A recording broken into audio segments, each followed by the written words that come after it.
Could you everybody, Coach Rab here, and a happy Tuesday to you. So I've just finished my kettle move class, which I teach on a Tuesday, and it's a sweaty one involved.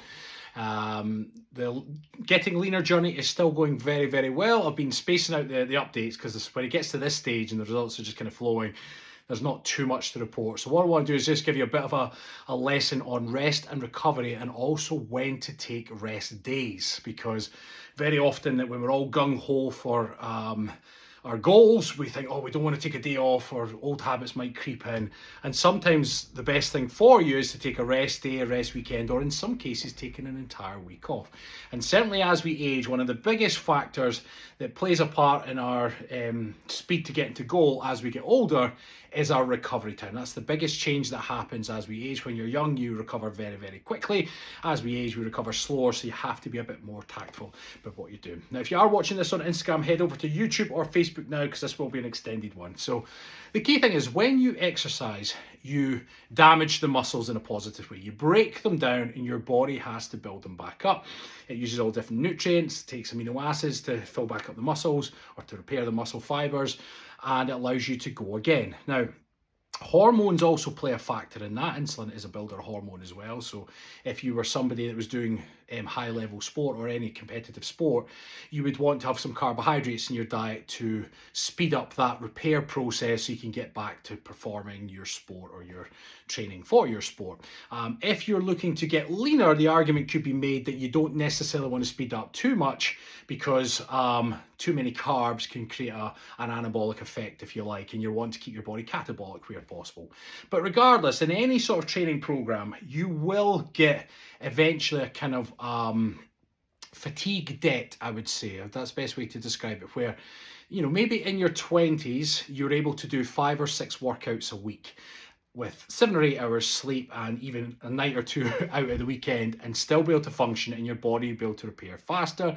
Every time you were sleeping, your body was releasing more growth hormone, and at that age you're pretty much invincible.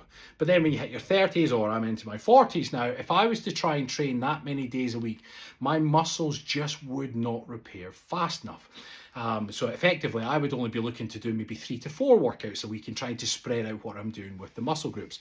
But over time, you will find that you start to get a bit of fatigue, and you might first notice it mentally, and then you might actually notice it in your performance in the gym or your workout space, where you go to do your usual routine and it's just like you've got a flat battery. Now, if it happens the first time, what you might want to think about is taking a rest day. Like just saying, right, tomorrow I'm going to take a rest from all. So I'm not going to do my cardio. I'm not going to worry about trying to get my workout in or do this, that. You're just going to take a rest, both physically and mentally as well, from the program.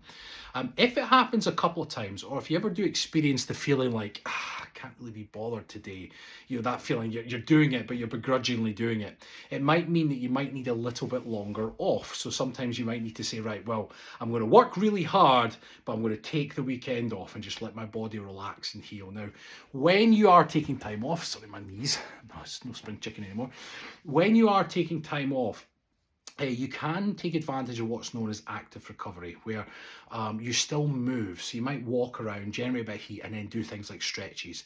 If you don't swim often, then doing swimming as active recovery is quite a good thing, because it's like it lets all the different muscles work. Your body's buoyant in water, and so you float there, and it's quite a nice way to relax. And active recovery works by bringing blood to the area, but you're not working the muscles hard enough that you're creating another debt. So what it is it brings blood to the area to flush away all the toxins, speed up the healing process, and then you get back to full strength faster. So you could take advantage of active recovery. Now, every now and again, particularly if you're lifting quite heavy weights, or if you're doing workouts that are quite taxing, like if you're doing high impact circuits or really heavy weights, or even the CrossFitters out there, you know, every now and again it'd be advisable for you to just say, you know what, I'm going to train hard and then I'm going to take a week off. So you might train hard for 6 weeks, 8 weeks, 10 weeks, whatever you do, and then you factor in a week off. And in that week, you make sure your nutrition's on point, you make sure you do all the things to keep your stress levels down, and just basically maximize your recovery. And what you will find, and it is quite tricky to do, especially when you're gung-ho for your goals, but if you can do it, you will come back both mentally, emotionally, and physically stronger after a set period of time off. Now, of course, how much time you take off I've never really taken much more than a week. I have heard people take 10 days off. It's perfectly acceptable. It's all appropriate to how hard you're working prior to it. So like I say, if you'd been going hard for 4 or 5 weeks and you just had a day with a flat battery, then you might be like, oh well, might just take a day off or a weekend off.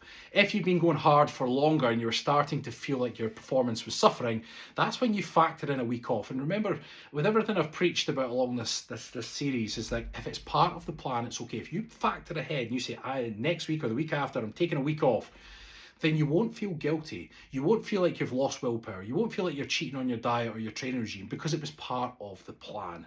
So if you've been following along in this and you've been working hard and your muscles never feel like a flat battery, you want to entertain the idea of rest days or a rest weekend or even a rest week when you've been working quite hard for a period of time.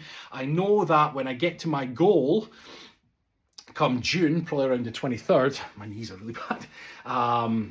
Once I get that photo taken, there'll be other reasons why I'll take some time off, but I will be taking at least a week off from any heavy, hardcore training, because I want my body to rest and recover, because up to that point, I'll be really kind of pushing hard. And it's important then is you let your body heal. Okay. Now, if you're watching this and you're in your 20s and you're functionally immortal, then you probably get away with a day off or a weekend off. But if you're in your 30s, 40s, 50s or beyond, you might want to be looking to factor in every now and again either a weekend off or even a long weekend off, or the week off to let your muscles rest and repair. All right, everybody, hope that was helpful to you. So factor in some rest days, and I'll catch up with you soon. Bye-bye.